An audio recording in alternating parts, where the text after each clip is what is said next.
এটা রোগীর initial condition. এখানে আমরা ব্রিজ লাগাবো, তার আগের ছবিটা এটা।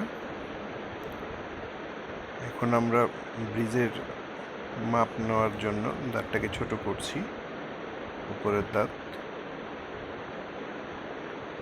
দাঁতের পরে এখন আমরা নিচের দাঁতগুলোকে কেটে ছোট করছি। পরে মাপ নিয়েছি, দাঁত তৈরি হয়েছে। এখন এইটা আমরা ফাইনালি লাগিয়ে দিয়েছি পেশেন্টের মুখে। এখন দাঁতটা লাগানোর পরে পেশেন্টের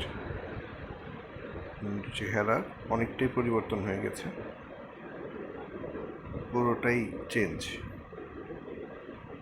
এখন অনেকটাই ন্যাচারাল ওনার মুখ এবং হাসি পুরোটাই অনেকটাই ইমপ্রুভ করেছে।